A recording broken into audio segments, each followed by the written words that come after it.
오늘은 베드로전서 1장 1절에서 7절 말씀을 통해서 근심과 기쁨이라는 제목으로 말씀을 전하고자 합니다. 근심과 기쁨입니다. 이제 지난주까지 우리가 에베소서를 마치고 오늘부터 베드로 전후서를 이제 보고자 합니다.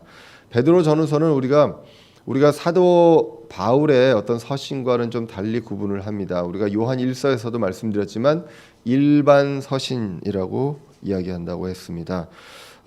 보통 이제 성경학자들은 베드로 전서를 주후 한 60년에서 65년경에 쓰여진 것이라고 보고 있습니다. 이렇게 보면 에베소서와 유사한 시기에 성경이 쓰여졌다라고 이제 볼 수가 있습니다.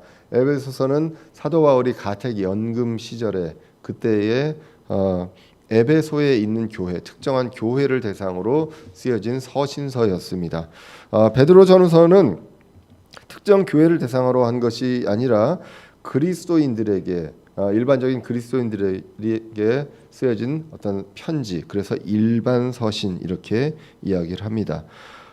우리가 이제 베드로 전후서를 보면서 볼 수 있는 것은 세상의 권세를 가진 그런 영적 사악함, 우리가 에베소서에 배웠던 그러한 내용들에 대해서 그 대적해서 우리가 어떻게 살아야 할지 이것들에 대한 말씀들이 있습니다. 그래서 특별히 저는 이제 기억에 남는 게 베드로전서에 선한 양심이 나옵니다. 그래서 크리스찬으로서의 어떤 선한 양심 이것들도 이제 나오게 되고요. 그리고 마지막 때에 주님 재림하실 때 우리가 이제 어떻게 살아야 하는지 이런 부분들이 나오게 됩니다. 어떻게 보면 에베소서에서 우리가 쭉 봤던 그러한 내용들, 마지막 6장의 영적 전쟁과 전신갑주 얘기가 나오고 그 다음으로 쭉 이어져서 나오는 그러한 스토리처럼 우리가 착각할 수 있을 정도의 그러한 내용들이 이제 베드로 전후서를 통해서 나오게 됩니다. 그래서 이 수신자를 보면요, 아까도 말씀드렸지만 크리스찬인데 이 수신자에 대해서는 이 베드로 전후서에 대한 수신자에 대해서는 한 두 가지 정도 견해가 있습니다. 견해라고 해봐 수신자는 두 가지인데요, 크리스찬이냐 아니면 유대인이냐라는 건데요. 그래서 이제 여러 지역에 흩어져 있는 유대인이라는 견해가 있습니다. 그러니까 유대인이라는 여기서 유대인은 유대인 크리스찬이죠. 예수님을 알고 그리스도인인데 유대인인 사람이라는 견해가 있고요. 상당히 이제 지배적입니다. 그리고 또 하나의 견해는 그냥 모든 크리스찬이다라는 견해가 있습니다. 그래서 이게 왜 그러냐면 유대인 크리스찬으로 대상을 했을 때는 그들의 역사와 뭐 이런 것들을 이제 많이 이야기합니다. 대표적으로 이제 히브리서가 이제 그랬던 것들을 우리가 이제 기억을 하게 됩니다. 그리고 이제 전체적으로 봤을 때는 유대인의 어떤 색채보다는 전체 그리스도인들에 대한 내용들이 이제 됩니다. 전반적으로 내용은 크리스찬에 대한 내용이기 때문에 비슷하지만 어떤 부분 좀 다른 점들이 있습니다. 그래서 이제 두 가지 견해가 있는데요. 1장 1절에 보시면 예수 그리스도의 사도 베드로는 본도와 갈라디아와 갑바도기아와 아시아와 비두니아에 두루 흩어진 나그네들 이렇게 나오게 됩니다. 이 나그네들은 영어 성경에서는 strangers 이렇게 나오게 됩니다. 그래서 이 나라 없는 이스라엘 민족 유대인들이 여기저기 흩어져 사는 그 나그네들이라는 뜻으로 이제 유대인이다, 유대인 크리스찬이다라는 내용이 있고요. 이것에 대해서 이제 얘기하는 어떤 근거로는 야고보서 1장 1절에서도 유사한 내용이 있습니다. 야고보서 1장 1절에 보시면 하나님과 주 예수 그리스도의 종 야고보는 널리 흩어져 있는 12지파에게 인사하노라라고 기록을 합니다. 그러니까 널리 흩어져 있는데 야고보서는 12지파, 이건 완전 유대인이죠, 확실히. 그런데 베드로전서 1장 1절에서는 나그네들이라고 해서 약간 좀 모호하게 나와 있습니다. 유사하기도 하지만 조금 어떤 다르지 않느냐라는 그런 견해들도 있다는 것입니다. 그래서 전체적으로 성경 전체적으로 보면 나그네라는 것은 주로 이방인들, 외국인들을 이야기했었습니다. 우리가 에베소서 2장 12절에서도 너희가 외인이고 약속에 있어서는 낯선 자들이다라고 나왔던 구절이 있습니다. 여기서 낯선 자들이 strangers거든요. 그래서 에베소인들에게 너희들은 그러한 어떤 strangers였다라는 내용들을 이야기하는데, 여기서는 이제 나그네로 이야기했기 때문에 아마도 이방인이 아니냐라는 이야기도 있지만, 유대인들을 특정해서 얘기하는 대상이라는 어떤 대상을 그 유대인으로 해서 특정하는 듯한 구절들도 몇 구절이 있기 때문에 그런 좀 견해들이 있습니다. 뭐 10절에 보면 대언자, 18절에 보면 너희 조상들이라고 하는 것들로 봐서 유대인들의 너희 조상들을 이야기하는 거 아니냐, 뭐 그런 내용들도 있습니다. 그래서 우리가 이제 전체적으로 보면 유대인을 포함한 전체 크리스찬들, 유대인 크리스찬을 포함한 크리스찬으로 보면 어떨까, 그런 생각을 하게 됩니다. 그래서 우리가 에베소서 2장에서도 보시면 이방인과 유대인이 교회 안에서 하나가 되거든요. 예, 그렇기 때문에 우리가 그러한 차원에서 모든 크리스찬에게 필요한 말씀이다. 그런데 유대인들을 대상으로도 그 한 내용들이 있다로 보시는 것도 괜찮을 것 같습니다. 갈라디아서 2장 7절을 보시면 베드로를 유대인을 위한 사역자라고 합니다. 바울이 이제 그렇게 얘기하면서 본인은 이방인의 사역자라고 이야기할 정도로 했기 때문에 전체적으로 유대인들을 대상으로 한 것이라고 해도 틀리지는 않고요. 그러나 이제 더 나아가서 크리스찬을 대상으로 쓴 것이다. 마지막 때에 이제 영적인 사악함을 대적해서 우리가 이 세상에서 어떻게 살아가야 하는지, 크리스찬에게 꼭 필요한 내용들, 그것을 다룬다라고 이제 보시면 되겠습니다.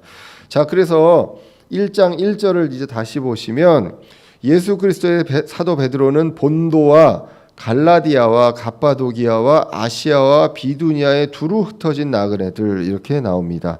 주로 이제 지금 나라로 하면 터키의 위쪽 지방에 있는 그런 도시들인데, 여기에 그 흩어져 있던 그 나그네들, 낯선 자들입니다. 그러니까 그 본토에 있는 토박이들의 입장에서 봤을 때는 이들은 유대인이건 아니면 이방인이건 다 낯선 자들이요, 나그네들, 이방인처럼 보였을 것입니다. 그래서 이렇게 낯선 자들, 이렇게 이야기를 합니다. 주류가 봤을 때는 낯선 자들 비주류입니다. 그런데 이들은 하나님의 입장에서 봤을 때는 구원받은 크리스찬이라는 것입니다. 그것이 이제 2절에 나오게 됩니다. 그 나그네들하고 곧 하고 2절이 시작됩니다. 곧 하나님 아버지의 미리 아심에 따라 성령의 거룩히 구별하심을 통해 순종함과 예수 그리스도의 피 뿌림에 이르도록 선택받은 자들에게 편지하노니 은혜와 평강이 너희에게 더욱 많이 있기를 원하노라, 이렇게 말씀하고 있습니다. 자, 이 오늘 짧은 1장 2절을 보시고 어떤 생각이 드신지 모르겠습니다. 여기에 세 분이 나옵니다. 누가 나오죠? 아버지 하나님이 나오고, 성령 하나님이 나오고, 아들 하나님 예수 그리스도가 나옵니다. 구속 사역을 얘기할 때 아버지 하나님, 아들 하나님, 성령 하나님의 구속 사역을 이 베드로전서 1장 2절에서도 이야기하고 있다는 것입니다. 우리가 에베소서 1장에서도 삼위일체 하나님의 구속 사역에 대해서 시작을 했던 것을 보게 됩니다. 그래서 이 구원에 대한 이 편지에 대해서 맨 앞에는 항상 구원에 대해서 이야기하면서 삼위일체 하나님의 구속 사역에 대한 내용을 이야기합니다. 에베소서 같은 경우는 아버지는 받아주셨다, 택하셨다라고 기록합니다. 1장 4절에서요. 그리고 예수 그리스도의 피 흘림이 1장 7절에 나오고, 성령님의 봉인 그리고 보증, 이 내용이 13절에 나왔었습니다. 그래서 아버지, 아들 하나님, 성령 하나님에 대한 내용이 나왔고, 오늘 본문도 삼위일체 하나님의 구속 사역에 대해서 아버지는 이제 선택에서 더 구체적으로 예지 예정에 대해서 나온다는 것입니다. 미리 아시고 선택하셨다라는 내용이 나오고, 성령님은 거룩히 구별했다라고 합니다. 우리를 거룩히 구별했다. 결국 거룩히 구별해서 떼어놓았습니다. 그래서 봉인하셨습니다. 그리고 상속위업을 보증하셨습니다. 그리고 그리스도는 피 뿌림 구속입니다. 그래서 우리가 구원에 있어서 우리 신자들은 우리의 순종이 있고요, 믿음이 있습니다. 믿음이 있고 피 뿌림이 있습니다. 그렇게 이르도록 선택받은 그리스도인이다라는 그런 내용으로 크리스찬들을 정의를 하게 됩니다. 구원받은 사람들은 아버지 하나님, 성령 하나님, 그리고 예수 그리스도의 피부림으로 인해서 은혜로 구원받은 그런 사람들이다라고 2절에서 이제 기록을 하고 있다는 것입니다. 그래서 이렇게 에베소서와 첫 부분이 유사하게 크리스찬에게 이야기를 하면서 축복 인사를 하게 됩니다. 그리스도인들에게 우리가 받은 구원이라는 것이 얼마나 대단한 것인가, 이 내용에 대해서 분명하게 이야기를 하고 이제 3절로 이어지게 됩니다. 오늘 보면 1장 3절에 보시면 이렇게 기록합니다. 하나님 곧 우리 주 예수 그리스도의 아버지를 찬송하리로다. 그분께서 자신의 풍성하신 긍휼에 따라 죽은 자들로부터 예수 그리스도를 부활하게 하심으로 우리를 다시 낳으사 산 소망에 이르게 하셨으며라고 이야기합니다. 이 놀라운 구속 사역을 이제 찬양을 하게 됩니다. 감사 찬양을 하는 내용이 3절에 나오게 됩니다. 그런데 여기서 이야기합니다. 다시 낳으셨다라는 것입니다. 영적인 생일이죠. 그래서 다시 낳으신 이 생일을 축하합니다. 그분께 찬송합니다. 그래서 아버지 하나님께서 아들 하나님 그리스도를 부활하게 하셨다라는 내용이 이제 오늘 본문에 나오게 됩니다. 죽은 자들로부터 예수 그리스도를 부활하게 하심으로써, 그럼으로써 우리를 다시 낳으셨다고 기록을 합니다. 그래서 우리도 이제 영적으로 다시 태어난 사람들이죠. 근데 누구를 통해서? 예수 그리스도의 부활을 하심으로써 이렇게 돼서 이제는 이것이 우리에게 죽은 소망이 아니라 살아있는 소망이다, 산 소망이다라고 이야기합니다. 그래서 이 부활이라는 것이 산 소망이라는 것입니다. 에베소서 2장 12절에 우리는 믿기 전에는 어떤 사람들이었느냐? 그때에는 너희는 그리스도 밖에 있었고 이스라엘 연방 국가 밖에 있던 외인들이며, 외인이 여기서 에일리언스고요. 그다음에 약속의 언약들에서 분리된 낯선 자요. 낯선 자가 스트레인저스입니다. 그래서 세상에서 소망도 없고 하나님 밖에 있던 자들이었다라고 합니다. 그래서 세상에서 소망이 없던 우리가 그리스도의 부활을 통해서 우리도 예수님처럼 부활한다는 그러한 소망, 그 산 소망, 이것을 갖고 있는 사람들로 이제는 다시 태어났다는 것입니다. 그래서 우리는 다시 태어났고 그분은 우리를 다시 낳으셨다라고 이제 3절에 이제 기록이 되어 있습니다.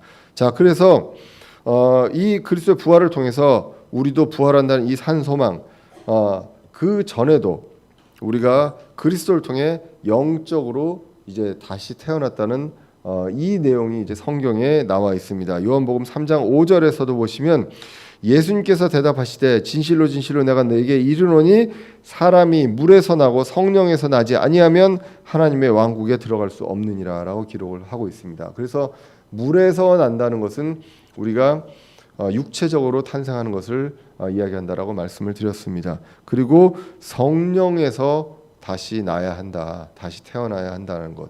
여기서도 이야기하지만 예수님의 부활을 통해서 우리가 이제 다시 태어납니다. 주님께서 우리를 다시 낳으셨다고 기록을 합니다. 그래서 우리 크리스찬들에게는요, 부활은 이렇게 중요합니다. 우리가 그냥 십자가에서 죄 사함을 받았다, 이것으로 끝나면 죄 사함을 받고 죽나 죄 사함을 안 받고 죽나 무엇이 차이가 있냐는 것이죠. 그런데 우리는 죄 사함을 받고 우리가 영적으로 다시 태어나고 이제는 몸으로도 부활하는 그러한 놀라운 일이 이제 일어난다라는 것입니다. 그만큼 이 부활한 몸, 이것은 산 소망이다라고 기록을 합니다. 그리고 이것이 우리가 받을 상속 유업 중에 하나다라는 것입니다. 우리가 이제 에베소서 1장 11절에서도 봤었던 내용이고요. 오늘 본문 4절로 이어집니다. 썩지 않고 더럽지 않으며 사라지지 아니하고 너희를 위해 하늘에 마련된 상속 유업을 받게 하셨나니. 자, 앞절부터 보시면 우리를 다시 낳으사 산 소망에 이르게 하셨으며, 그러면서 썩지 않고 더럽지 않으며 사라지지 아니하고 너희를 위해 하늘에 마련된 상속 유업을 받게 하셨나니라고 기록이 되어 있습니다. 하늘에 마련된 상속 유업입니다. 이 마련된이 reserved 이렇게 되어 있습니다. 그래서 예약된 것입니다. 여러분들 어디를 갈 때 요즘은 예약제죠. 숙소 갔을 때 예약을 하고 갑니다. 예약되면 그 이름만 부르면 거기에 숙식을 위한 모든 것들이 이제 준비되어 있게 됩니다. 그래서 이렇게 하늘에 예약된 그런 상속 유업이 있다는 것입니다. 성경 전체 상속 유업에 보면 영원한 생명 있습니다. 부활한 몸이 있습니다. 그리고 새 하늘과 새 땅, 새 예루살렘에서 우리가 누릴 수 있는 그 삶과 그리고 처소가 있다고 했습니다. 그러한 모든 것들이 상속 유업이지만 이 중에 에베소서 1장과 오늘 본문에 나오는 것들을 더 구체적으로 좁힌다면 바로 부활하는 몸이다라는 것입니다. 그렇기 때문에 썩지 않고 더럽지 않고 사라지지 않을 부활한 몸, 이것을 이야기한다고 볼 수가 있습니다. 3절 4절을 이해해서 보시면 이 상속 유업이 바로 산 소망이요 그리고 우리 몸의 부활을 이야기함을 우리가 이제 성경을 통해서 이제 알 수가 있습니다. 자, 그래서 예수님께서도 받으신 그 부활의 몸을 우리도 앞으로 받을 것이다. 이 상속 유업, 이것을 누가 보증하십니까? 성령님이 보증하신다고 에베소서 1장에서 이야기를 했었습니다. 자, 그래서 이러한 것들로 이제 우리에게 상속 유업을 받게 하셨으니라고 기록을 하는데요.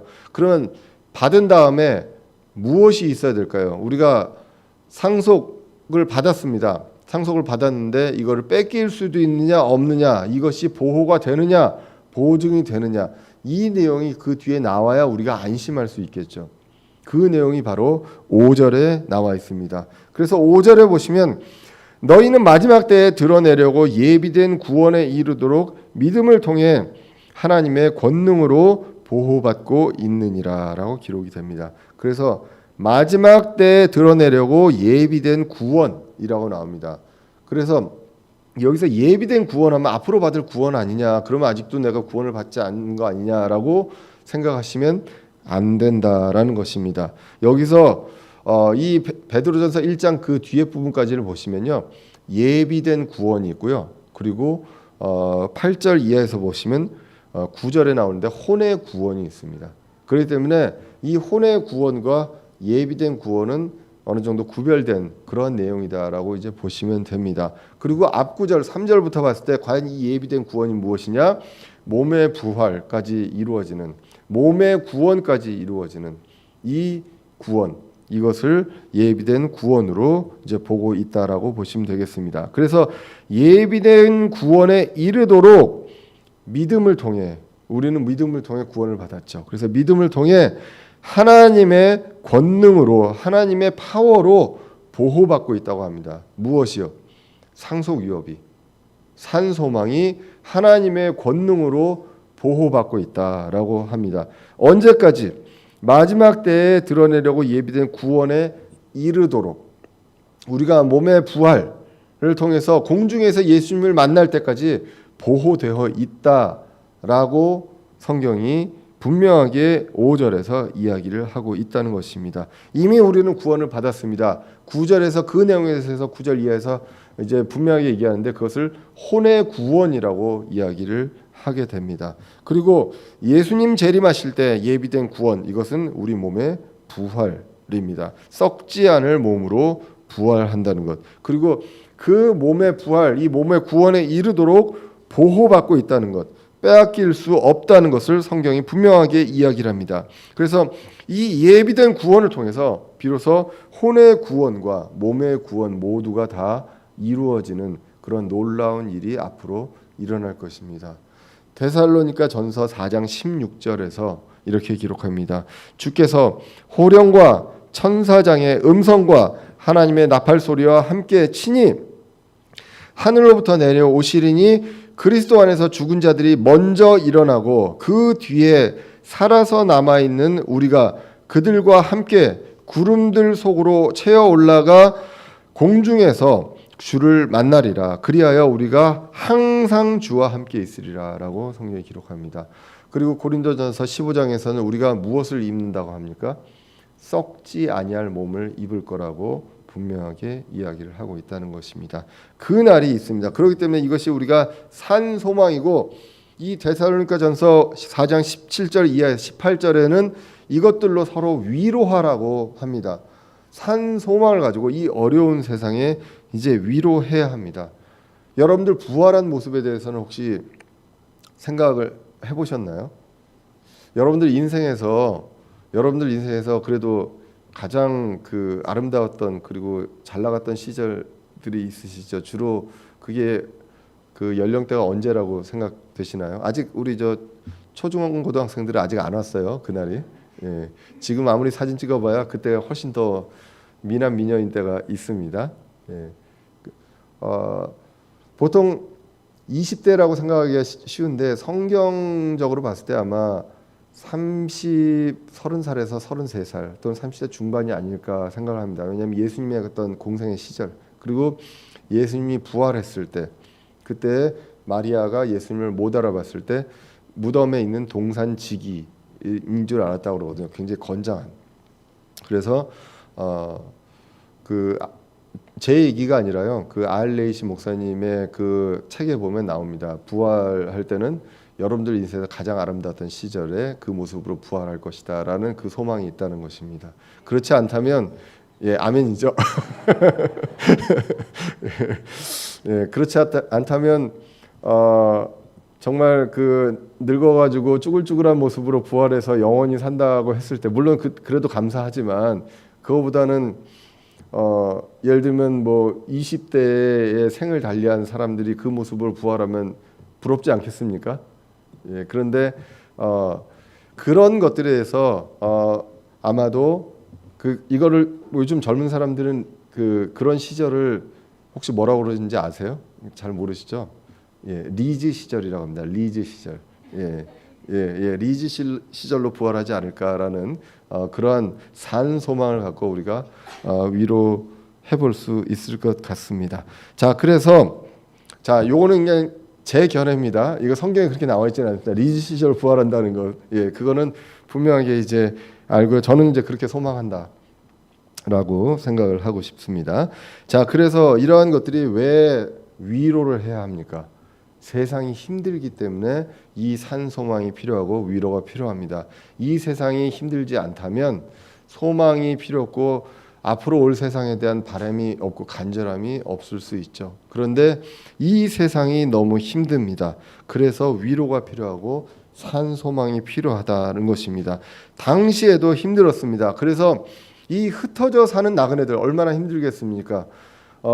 사람이, 저도 이제 외국에서 유학생활 많이 해봤지만 오래 이제 외국인으로 살았지만, 외국인으로 살면요 긴장을 합니다. 그 나라 사람이 아니면. 근데 우리나라에 있으면 이 우리나라 사람들, 우리나라에 대해서 신랄하게 비판도 하고 뭐도 하고 막 하지만 그래도 이게 내 나라거든요. 그거의 그 마음가짐이 굉장히 다릅니다. 그렇게 흩어져 있는 사람들, 여러 가지 당시에도 힘든 상황이 많았을 텐데 그때에도 있었다는 것입니다. 그때 시험이 있었고 고난이 있었다라고 성경이 기록합니다. 그렇기 때문에 이때에 무엇을 붙들어야 하느냐? 산 소망을 붙들어야 한다는 것이죠. 그리고 그 소망에 흔들리는 사람이 있다면 그 사람을 이 산 소망으로 위로해야 하는 그러한 시기가 그때도 있었고 지금도 있다는 것입니다. 6절에 보시면 이렇게 기록합니다.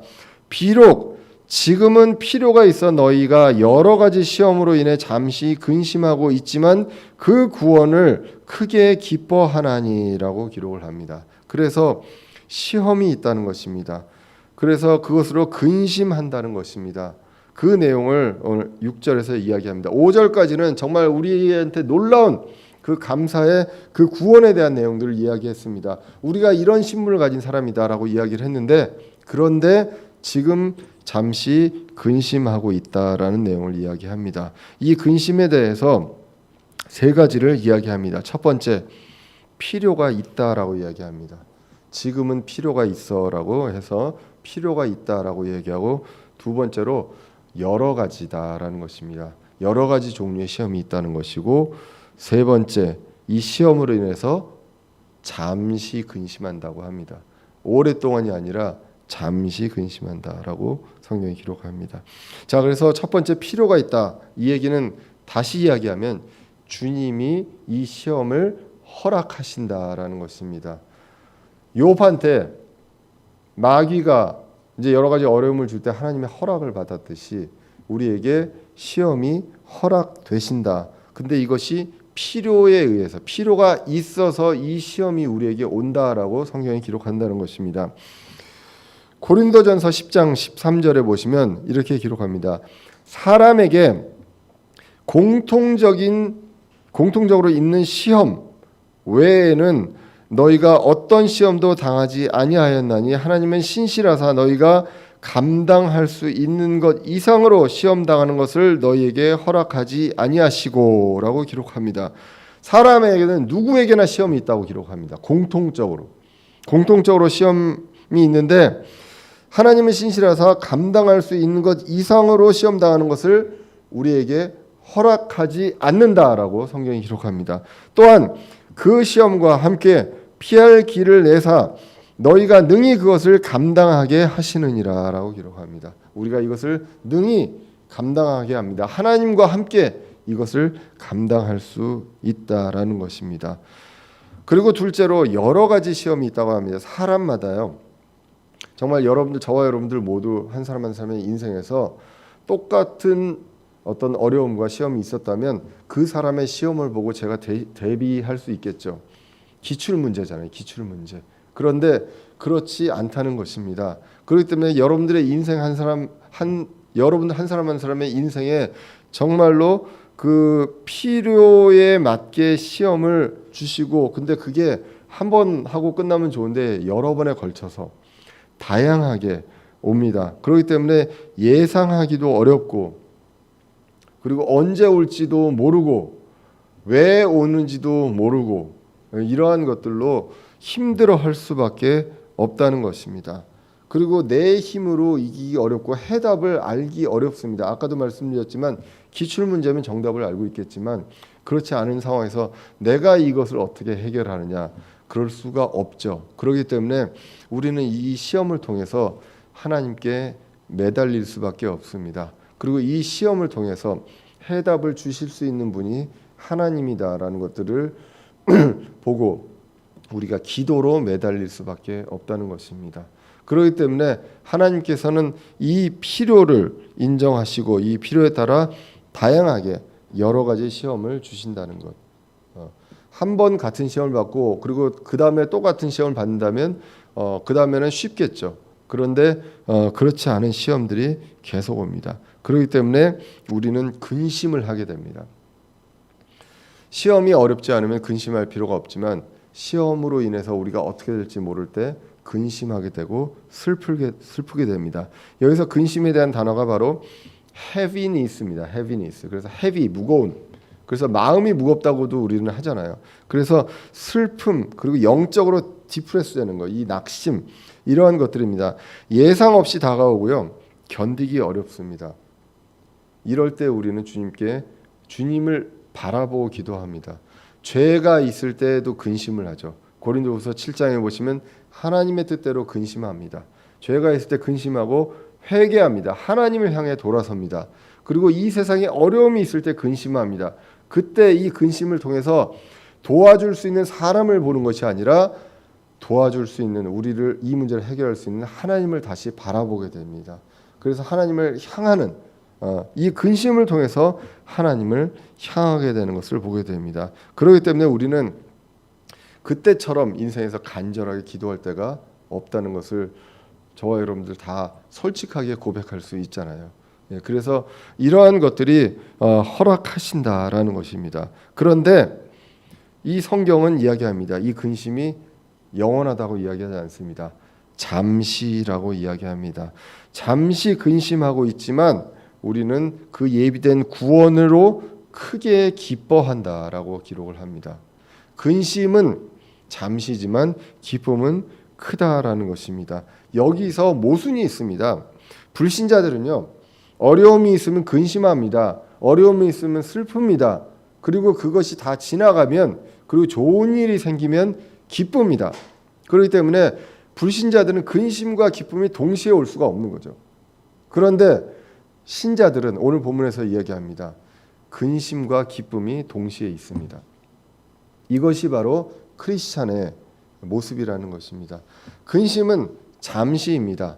그런데 우리에게 영원한 산 소망이 있고요. 예비된 구원으로 크게 기뻐한다. 지금 이 상황에서 지금 여러 곳에 흩어져 있는 이 나그네들, 시험이 있습니다. 계속 어려움이 있습니다. 그러면 이거 다 끝나고 너희들이 기뻐하리라가 아니라 그래도 크게 기뻐함은 이라고 이야기를 하고 있다는 것입니다. 그것이 바로 신자들의 특권이자 신자들의 다른 점입니다. 성경은 시험이 필요하다는 말씀을 합니다. 왜 필요하다? 오늘 6절에 필요하다는 말씀을 했는데, 필요하다는 말씀을 하면서 잠시 근심하지만 그 구원을 크게 기뻐하나니라고 하면서 그 이유, 시험의 필요성의 이유를 7절에서 기록을 하고 있습니다. 오늘 7절에 보시면 이것은, 자, 크게 기뻐하나니, 잠시 근심이 있지만 너희들이 크게 기뻐하나니, 이것은 너희 믿음의 단련이 불로 단련해도 없어지는 금을 단련하는 것보다 훨씬 더 귀하여 예수 그리스도께서 나타나실 때 칭찬과 존귀와 영광으로 드러나게 하려 하심이라라고 기록합니다. 왜 시험이 필요하다고 합니까? 믿음의 단련이 목적입니다. 믿음의 단련이기 때문에 그렇습니다. 근데 이 믿음의 단련은 금을 단련하는 것보다 훨씬 더 중요하다, 훨씬 더 귀하다라고 기록을 합니다. 7절에 보시면 믿음의 단련이 불로 단련해도 없어지는 금입니다. 불로 단련하면 금의 모양이 바뀌게 되죠. 그런데 이러한 단련을 통해서 금의 어떤 순도를 높이게 되죠. 금이나 은은 그 단련을 통해서 순도를 높이게 됩니다. 그런데 이러한 금보다도 믿음의 단련이 훨씬 더 귀하다라고 성경이 기록을 하고 있습니다. 야고보서 1장 2절 이하에서 보시면 성경이 이렇게 기록합니다. 내 형제들아, 너희가 여러 가지 시험에 빠질 때 그것을 다 기쁨으로 여기라라고 합니다. 여러 가지 시험에 빠질 때 그것을 다 기쁨으로 여기라. 너희 믿음의 단련이 인내를 이루는 줄 너희가 아느니라라고 기록합니다. 늘 우리는 이야기합니다. 왜 하필 나한테 이런 시련을 주시나? 다른 사람들은 이 정도까지 아닌 것 같은데 왜 나한테만 이런 어려움을 주시나? 하나님은 왜 이렇게 하셨나? 또 내가 아닌 왜 내 옆에 있는 나의 그 가족을 치셨나? 뭐 이런 생각들을 많이 하게 됩니다. 모릅니다. 이유는 모르는데 목적은 믿음의 단련이다라고 성경은 기록을 하고 있다는 것입니다. 그리고 이것을 통해서 우리는 큰 기쁨을 다시 한번 생각을 하게 됩니다. 근심은 잠시이지만 기쁨은 크다라고 기록을 합니다. 그렇기 때문에 시험에 빠질 때 그것을 기쁨으로 여기라. 우리가 성경에 뭔가를 추가하면 안 되지만 굳이 얘기하자면 시험에 빠질 때 괄호 열고 슬프기도 하겠지만 괄호 닫고 그것을 기쁨으로 여기라. 이런 것이 아닐까.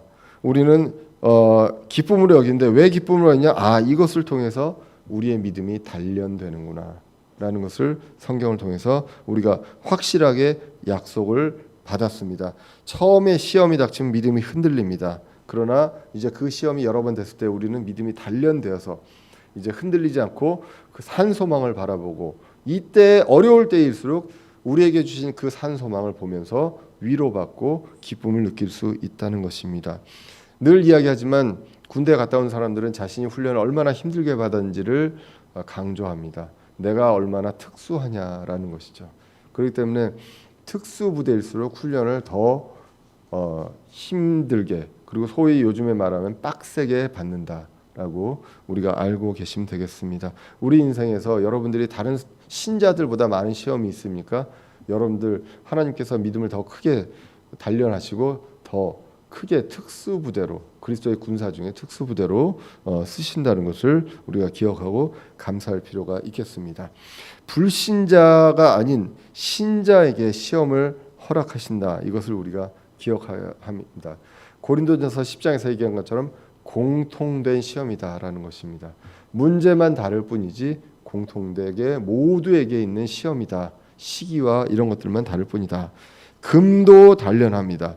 그러나 그것보다 훨씬 더 귀하다라고 기록을 하고 있습니다. 로마서 5장 3절에 보시면 그리할 뿐만 아니라 우리가 환난도 기뻐하나니 환난은 인내를, 인내는 체험은, 체험은 소망을 이루는 줄 우리가 아노라라고 기록합니다. 그 귀한 믿음이 잘 단련돼서 예수님 앞에서 나타나실 때, 예수님께서 나타나시고 공중 재림하실 때, 우리가 공중으로 올라갔을 때 금보다 더 아름다운 모습으로 그분 앞에 나타나서 칭찬과 존귀와 영광이 드러나게 하기 위함이다. 이것이 이제 7절에 나옵니다. 믿음을 단련해서 그리스도께서 나타나실 때, 마지막 때 그리스도께서 나타나실 때 우리 예비된 구원에 이를 때 몸이 구원을 받고 이제 혼은 이미 구원을 받았고 몸이 구원을 받고 아름다운 모습으로, 금보다 더 아름다운 모습으로 나타나서 칭찬과 존귀와 영광이 드러나게 그렇게 하기 위함이다라고 시험에 주시는 그 필요성에 대해서 이야기를 하고 있습니다. 본문은 현재의 시련을 말하고 있습니다. 그리고 다가올 소망을 이야기하고 있습니다. 그래서 재림을 기다리면서요, 세상에서 우리가 영적 사악감과 대적에서 영적 전쟁을 하는 그 신자들, 이 신자들의 모습을 볼 필요가 있습니다. 우리에게 크리스찬에게 근심이 없다? 거짓말입니다. 너는 교회 다니는 사람인데 왜 슬퍼하느냐? 교회 다니는 사람인데 왜 걱정하느냐? 걱정되지 안 되겠습니까? 그런데 그 근심은 잠시다. 그리고 우리에겐 큰 기쁨이 있다. 이 두 가지가 동시에 나타날 수 있는 것이 바로 크리스찬이다라는 것을 우리는 기억을 할 필요가 있습니다. 근심을 통해 그리스도의 좋은 군사로서 믿음이 단련됩니다. 그리고 여러분들 한 사람 한 사람의 믿음이 단련돼서 이제는 주님께서 예수 그리스도의 기초 위에 세우신 이 교회가 이제 하나님의 일을 하게 됩니다. 교회가 하나님의 왕국을 위해서 일을 하게 된다는 것입니다. 오늘 본문을 보면 불신자에게는 근심과 기쁨은 모순입니다. 그런데 신자에게는 근심과 기쁨이 삶 속에서 계속 있다는 것, 이것을 이제 오늘 전체 본문을 통해서 우리가 볼 수가 있습니다. 그래서 사실 이것을 피하려고 하지 말라는 것이죠. 그리고 피할 수도 없습니다. 그리고 아쉽지만 우리 자녀들에게 반드시 이러한 어려움이 인생에서 공통된 시험으로 있을 것이다라는 것입니다. 시험을 겪지 않는 길로 인도하려고 해봐야 그럴 수 없다는 것, 우리는 그것을 분명히 인정하고 그것을 예상해야 한다는 것입니다.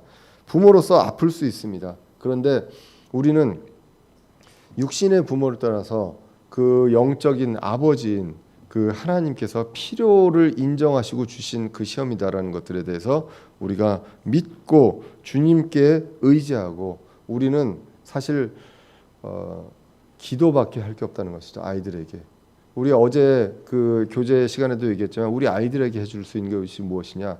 기도라는 것입니다. 그런데 자꾸 저도 꼰대 근성이 있어서 애들한테 이래라 저래라 자꾸 얘기를 합니다. 이래라 저래라 얘기하는 순간 아이들은 여기서 이렇게 바로 통과가 됩니다. 그런데 그걸 알면서도 꼭 이야기를 하는 것이죠. 이것이 부모의 부족함입니다. 부모도 부족한 사람이기 때문에. 그런데 우리는 우리의 아버지고 우리 아이들의 아버지인 하나님께 그것을 맡기고 기도할 필요가 있다는 것입니다. 어려움을 주실 때 하나님을 바라보고 기도해야 될 시간이구나 라는 것을, 우리가 간절히 기도해야 될 시간이구나라는 것을 느낄 수 있습니다. 그리고 믿습니다. 잠시의 근심이다. 그리고 영원한 산 소망의 기쁨이 있다. 우리는 이것으로 기뻐한다라는 것을 볼 수가 있습니다.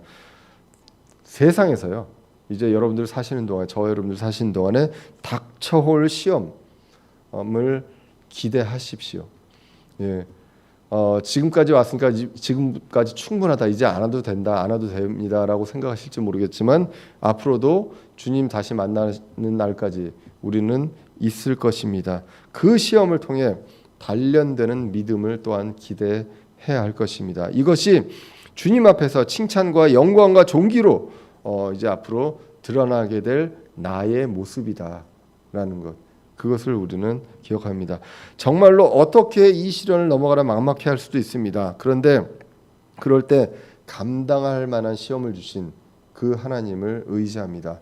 고린도전서 10장 13절의 말씀을 꼭 기억하시고 로마서 5장에 나온 것처럼 우리가 이것을 통해서 소망을 이룬다는 그 말씀을 꼭 기억하셔야 하겠습니다. 그리고 마지막 때에 드러내려고 이미 예약되어 있습니다. 예약된 구원, 몸의 구원, 이것을 크게 기뻐합니다. 기뻐할 수 없는 그런 일반 사람들 같은 경우는 기뻐할 수 없는 그런 상황에서도 기뻐하는 게 신자고요. 그리고 이것을 통해서 우리가 신자임을 나타내고 그리스도의 향기를 드러낼 수 있습니다. 이러한 근심과 기쁨이 함께하고 그리고 기쁨이 항상 넘치는 저와 여러분들이 되어야 하겠습니다. 그러한 기쁨이 늘 항상 넘치는 대전은혜 침례교회 성도들 되시기를 간절히 기원합니다. 기도하겠습니다. 살아계신 하나님